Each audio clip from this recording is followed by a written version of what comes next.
I'm Erika Del Sordo. Today I have Samantha Feldman. She is the owner of Nutrition Results, and that's in Miami.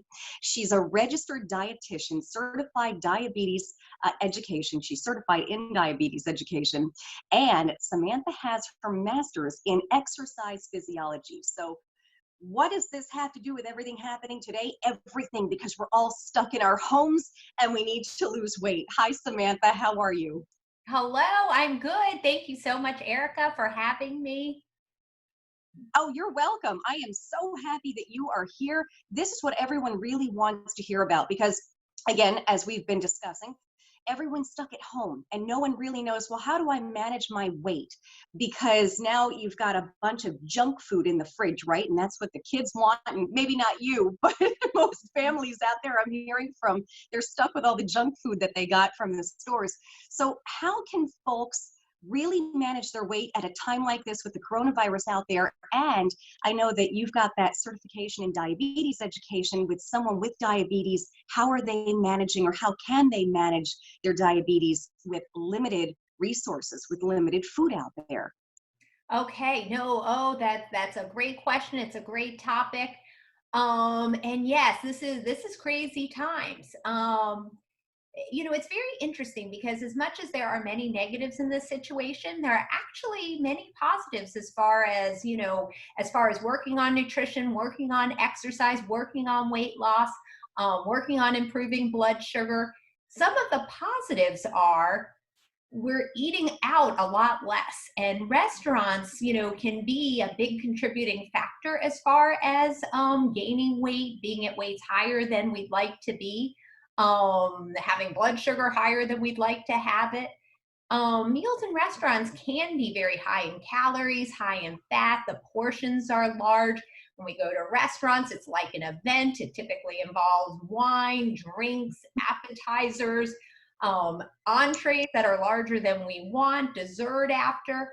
So, restaurants are a tricky thing. Also in normal life, we have lots of events that involve food, whether they're work events, social events, family events, lots of events that involve food. And when we're running all over the place, we're running from this place to that place. By the time we get home, the last thing we feel like doing is going out and exercising. So now here we are, we're stuck at home. So less restaurants, less events that involve food, and more time for exercise. It's actually really, really interesting. I live in a neighborhood where it's an active neighborhood, but now it's like, oh my gosh, people everywhere, bike riding, on scooters, on skates, swimming in their pools, kicking around soccer balls. It's really interesting. It reminds me of like when I was a kid. I'll date myself, back in the 1970s. It's like wow. And it's almost like we want to go out and exercise because we're trapped in our houses all day. So we have time and we have desire. We want to get out. So, those are positives. And I'm finding with a lot of my patients that they're doing better than they've ever done before, doing better, for those reasons. But there are challenges, of course, with regard to this situation. To being quarantined, to not being able to just go to the grocery store and buy whatever we like to buy. And one of the biggest negatives I find is kind of let me back up. Having a less structured life, when we're just kind of home all day, we may be working, but it's in our house, at our desk. It's like, it's not our usual. We have to be there at a certain time. We break at a certain time for lunch. We finish at a certain time of day. It's much less structured. And when it's much less structured, and this can be difficult. We can be kind of just eating mindlessly, not really realizing how it's kind of adding up. And then you couple that with either we're stressed. I mean, this is a stressful situation to say the least. So we're stressed, and so many people, eat in response to stress. Hmm. Or maybe we're bored, we can't work, do our jobs from home. We're not currently working. We have extra time on our hands, lots of time on our hands, and it's a very common practice to eat for entertainment, to eat when we're bored. So those are kind of the challenges I believe in this situation. I had a patient send me something, and it really is kind of funny. And I'll kind of end this beginning kind of thing I'm saying with this. No, keep Patient going. sent me a thing saying they need to social distance themselves from their refrigerator. Yeah, That's pretty funny. That yeah, is I thought funny. that was But I was going to hilarious. say, in response to that healthy eating and what everyone is doing, the funny thing is, not so haha, there's no chicken in stores. And I'm not sure if you're dealing with the same thing in Miami. There's no chicken like anywhere. And No so chicken. now I am a big red meat eater. I'm not going to lie. And I understand that that's probably not the best thing, but my blood type has me eating red meat like I'm a zombie. So Okay, it's not a okay. problem for me. But honestly, where I'm going with this is there's only red meat in the stores. Literally, there every steak you can imagine, burgers, no one's touching that. It's only chicken that's left the shelves. So maybe folks who don't normally eat chicken, now they're eating red meat. Interesting. And that poses the next problem for some. Well, definitely, yes. People, I wasn't aware of the chicken shortage. I'm certainly aware of the toilet paper shortage. We And had to send chicken from here in North Florida down to Broward and Dade to our families and everything that is because they don't have funny. any. Wow, wow, wow, wow. Okay, well, unquestionably, unquestionably, whether it's chicken or fresh vegetables or fruit or frozen vegetables. I was actually trying to get frozen vegetables to kind of just restock my supply of frozen vegetables. So if I were short on fresh, I was ready with frozen, and I couldn't get frozen vegetables. I was like, there's no question, oh my gosh, we have to, kind of improvise and, do out of the box thinking and, get creative. It, if it's red meat, if it's lean red meat, if it's fish, if it's pork, if it's chicken, our meats, we ideally want our meats to be, a smaller part of the meal. We want the vegetables, the fruit, to be the larger part of the meal. We want starches. So oftentimes people are, kind of scared of carbs, don't want starches, but we want starches. We want them to be high fiber starches. We want them to be, a part of the meal. I'm sure a lot of the people listening to this will say, oh yeah, I know what she's talking about. They have the plate where, you divide the plate and a quarter of the plate's the starch, a quarter of the plate's the meat, and then half the plate is the vegetables. I mean, we want to still be, aiming for that with, whatever, things we can find, in those categories. I can tell you, I have gotten really into canned beans as my meat. They're, organic canned beans. They're not high in sodium. It's simple, to heat them up. High fiber rice, lots of vegetables, and that's a great meal. Yeah.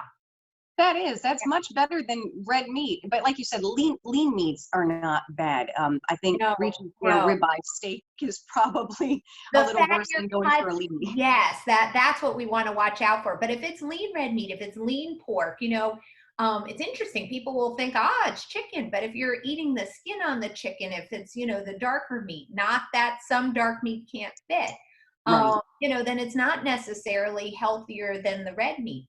Variety is what we're going for. They recommend no more red meat, no more than 2 times per week. You want fish 2 times per week, to have some vegetarian meals, like I was just kind of referencing, with beans as the protein source, or tofu, or some kind of plant protein instead of the meat, a couple times a week. And yet, Everything in you can moderation. find it. I'll end with you. Yeah. If you can find it, chicken a Yeah. couple times a week. Yes. Yeah. Yeah. Yes. Yes. But that's all very good. And again, everything in moderation is what you need to Yes, do. moderation, variety. I mean, those are always things we're aiming for when we're talking about healthy nutrition. Yes. Virus or no virus, that's Yes. what we're going for. Yes. Yes. And hopefully folks aren't gearing too far away from their traditional diet and how whatever they do daily, like you said, going to work, people are eating less than sitting now on the couch and watching TV all day. What do you tell folks, though, going through this, staying at home with diabetes or pre-diabetes? I know that that's a part of your expertise. What Okay. is your advice to them? Well, what I was just saying, that kind of balance, that variety, the bulking the meals up with vegetables, fruit. If you have diabetes, type 2 diabetes, you may want to keep that portion of fruit a little smaller, a half cup to 1 cup. But a person with diabetes, type 2 diabetes, can absolutely have fruit multiple times per day. There is, a diet for diabetes is a healthy diet. And I'm saying type 2 specifically because that's a similar, that's the same kind of, nutritional recommendations that apply if we're working on weight management. Yeah, the exercise, drinking lots of water, staying very well hydrated it's always important. It's important for good health, but it's really important currently because being well hydrated, drinking plenty of water, that's really important for our immune systems, keeping our immune systems functioning at their best. While I'm on that, I'm going to throw in sleep. Or talking health, we're talking wellness, to get, sufficient sleep. That is, I believe, one of the, the biggest pieces of health and, keeping your immune system strong. Yeah. I think such an important thing. I'm just going to this would definitely apply to diabetes, to weight management, to, to good health, to not gaining weight during this, time home in our houses, is keeping a regular meal schedule. I was kind of referencing one of the difficulties in this situation is that we are without our normal structure in our days. So, making it a focus to still keep our meals at regular times. That's really important. Food over the day. This is spacing our food evenly over the day. So we want to wake up in the morning hungry. We want to, within an hour, 2 hours of waking up, eat a meal. And then from there, every 3 to 5 hours, eat a meal. So, we're all, with different, kind of times that we wake up and go to sleep. But we want to take our time that we wake up and, make, meal times from there. And with all this kind of, lack of structure, it can really help to put those times, to put alarms for those times into our phones. And, have our phones kind of, reminding us, okay, time for a meal. And then we want those meals to be, like I was saying before, well-balanced meals, meaning, a quarter of the plate, the protein, a quarter of the plate, the high fiber starch, the bulk of the meal, the vegetables. Because if we're eating these, kind of healthy, well-balanced meals, we're going to feel, satisfied for that 3 to 5 hours between meals. We won't feel like, kind of, hungry, like, snacking on stuff. So yeah, that's really important. And of course, drinking lots of water throughout the day. So Absolutely. Yeah, what about that's what we're aiming supplements? for. Anything about supplements and vitamins? Can everyone take that? Do you recommend maybe someone who has type 2 diabetes not take certain supplements for their immune system or just for their health on a daily basis? I can't say I'm like a big supplement person. I mean, Okay. I really think, oh my gosh, you want to, get it from your food. That said, there's a time and a place for supplements. I certainly think a multivitamin with minerals hurts no one. I absolutely recommend that. I think calcium and vitamin D are very important. Many people avoid dairy products, and if you don't have dairy products in your diet, there's a good chance you won't be getting enough calcium from your diet.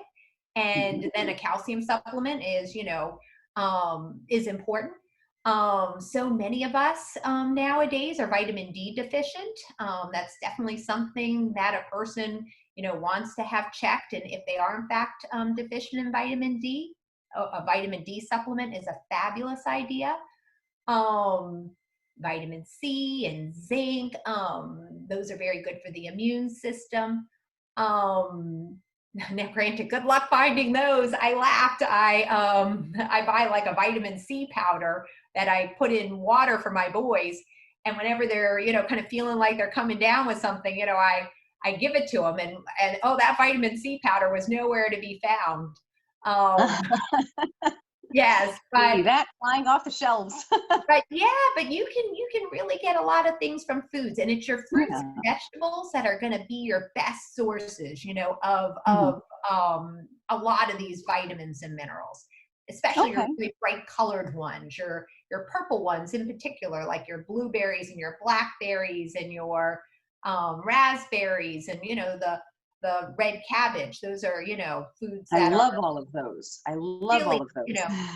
high in nutrients. Yes. Yes. Yep. Well, that's good because they're delicious too. You've done some food studies, is that right? Yes. Oh, yes, I Okay. have. I have. Yes. Oh, yes, I have. I did nutrition research for 14 years. And we studied, oh gosh, all kinds of supplements and products and drinks and different food products and all kinds of stuff. And I mean, if you ask me like weight loss wise, did we ever, find something that really, helped people lose weight? No, not really, or anything, that really, improved blood sugar control. No, not really. Most things we tested, were safe.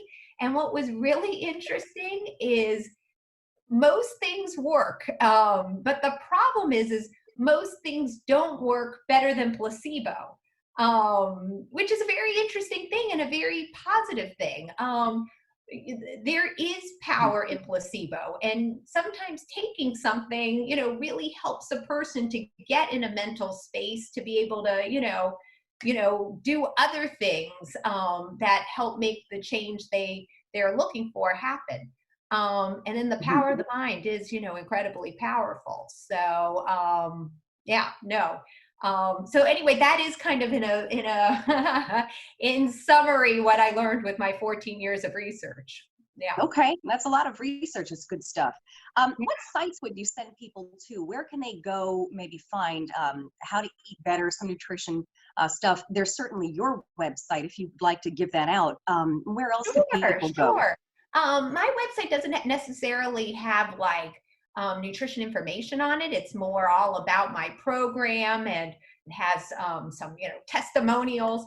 But anyway, I'm happy to give that. It's nutrition results USA.com.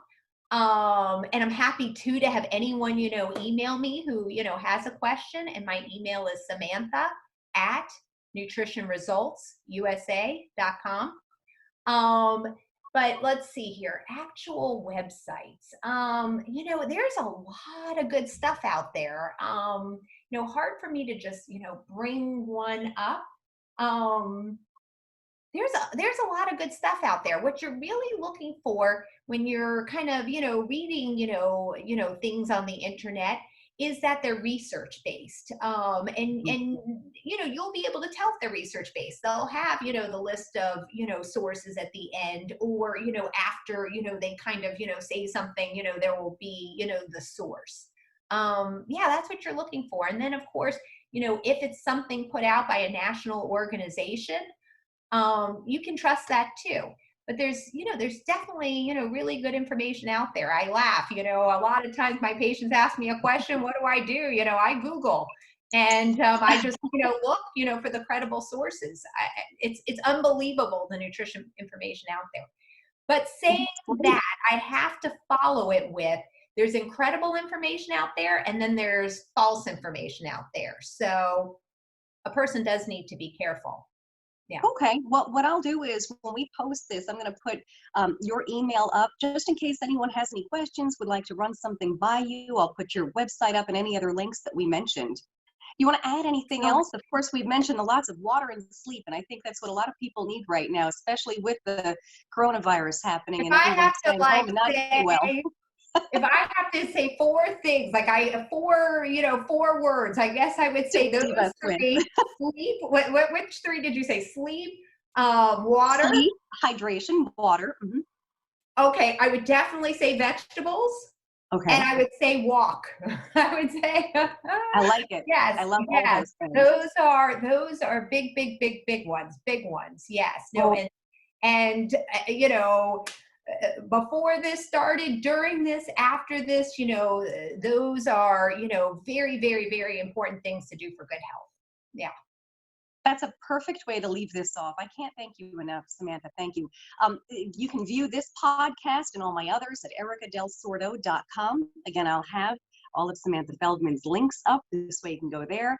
Thank you very much. Subscribe to my YouTube channel. Samantha, thank you. We'll have you on again at some point, but thank you for this interview. This has been fantastic, fantastic information. Have a great day. I'm so happy to help, and it was a pleasure being interviewed by you. Aw, thank you very much. Have a wonderful day. Get some sleep. Drink some water. And eat some vegetables. Today's show is brought to you by Cobra Joe Productions. The first Sunday of every month, Downtown Hollywood Dream Car Classic takes place along Hollywood Boulevard, Florida, between 19th and 20th Avenues from 10 a.m. to 2 p.m.